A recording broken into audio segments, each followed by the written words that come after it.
स्वस्थ भारत श्रेष्ठ भारत या ध्येयाने भारत सरकारच्या नशामुक्त भारत अभियानांतर्गत आयोजित भव्य वॉकथॉनला जिल्हा पालकमंत्री सतीश जारकिहोळी यांनी हिरवा झेंडा दाखवून सुरुवात केली। राजीव गांधी आरोग्य विज्ञान विद्यापीठ, दिशाबोध फाउंडेशन आणि नार्कोटिक्स कंट्रोल ब्युरो यांच्या संयुक्त विद्यमाने आयोजित या वॉकथॉनचा प्रारंभ जिल्हा क्रीडांगणातून करण्यात आला। यावेळी बोलताना मंत्री सतीश जारकिहोळी म्हणाले की भारतात गेल्या अनेक वर्षांपासून नशामुक्तीसाठी प्रयत्न सुरू आहेत आणि त्यासाठी जनतेचे सहकार्य अत्यंत महत्त्वाचे आहे। ಎಲ್ಲ ಆತ್ಮೀಯ ವಿದ್ಯಾರ್ಥಿಗಳ ಮಾಧ್ಯಮದ ಮಿತ್ರರೇ, ಕರ್ನಾಟಕದಲ್ಲಿ ರಾಜೀವ್ ಗಾಂಧಿ ಆರೋಗ್ಯ ವಿಜ್ಞಾನ ವಿಶ್ವವಿದ್ಯಾಲಯ ಮತ್ತು ದಿಶಾಬೋಧ್ ಫೌಂಡೇಶನ್ ಆಶ್ರಯದಲ್ಲಿ ನಶಾಮುಕ್ತ ಭಾರತ, ನಶಾಮುಕ್ತ ಕರ್ನಾಟಕ ಮತ್ತು ನಶಾಮುಕ್ತ ಬೆಳಗಾವಿ ಜಿಲ್ಲೆ ಕಾರ್ಯಕ್ರಮದಲ್ಲಿ ಇವತ್ತು ವಿಶೇಷವಾಗಿ ನಮ್ಮ ಕುಲಪತಿಗಳಾದ 12ನೇ ಜಿಲ್ಲೆಯಲ್ಲಿ ಇವತ್ತು ಕಾರ್ಯಕ್ರಮ ಮಾಡ್ತಿದ್ದಾರೆ। ಸುಮಾರು 55,000 ಜನ ಈಗಾಗಲೇ ಭಾಗವಹಿಸಿ ಈ ಥರ ಮಹತ್ವದ ಬಗ್ಗೆ ಚರ್ಚೆ ಆಗುವಂಥ ಪ್ರಯತ್ನ ಆಗಿದೆ। ಇನ್ನು ಸುಮಾರು ಜಿಲ್ಲೆಗಳಿಗೆ ಈ ಅಭಿಯಾನ ಕಾಲಿಡಬೇಕಾಗಿದೆ। ಈಗಾಗಲೇ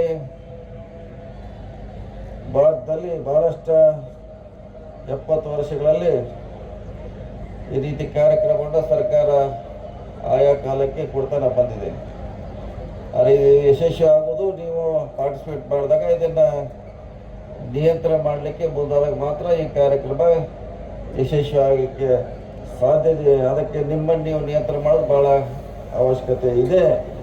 ಮೊದಲು ಮನೆ ಶುದ್ಧೀಕರಣ ಆಗಬೇಕು। ಫಸ್ಟ್ ನಿಮ್ಮ ಮನೆಯಿಂದ ಈ ಕಾರ್ಯಕ್ರಮ ಹೊರಗೆ ಹೋಗ್ಬೇಕು, ನಂತರ ನಿಮ್ಮ ಊರು, ತಾಲೂಕು, ಜಿಲ್ಲೆ, ರಾಜ್ಯ, ದೇಶ, ಮೊದಲು ನಿಮ್ಮ ಫ್ಯಾಮಿಲಿಯಿಂದ ಈ ಅಭಿಯಾನ ಪ್ರಾರಂಭ ಆದಾಗ ಮಾತ್ರ ಇದು ಖಂಡಿತವಾಗಿ ಯಶಸ್ವಿ ಆಗ್ತಿದೆ। ಈ ದಿಕ್ಕಿನಲ್ಲಿ ನಿಮ್ಮ ದಾರಿ ಆ ನಿಟ್ಟಿನಲ್ಲಿ ಹೋಗ್ಬೇಕಂತ ನನ್ನ ಸಲಹೆ। या कार्यक्रमाला बुडा अध्यक्ष लक्ष्मणराव चिंगळे, माजी आमदार श्याम घाटगे यांच्यासह इतर मान्यवर उपस्थित होते। विनोद कोलकार, KMM मराठी, बेळगाव।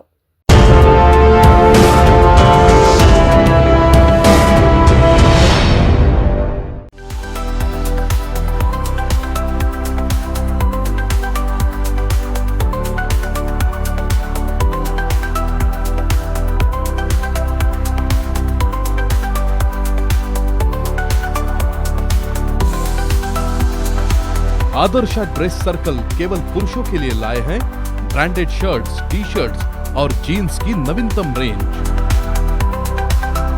आदर्श ड्रेस सर्कल, खड़े बाजार, बेलगावी।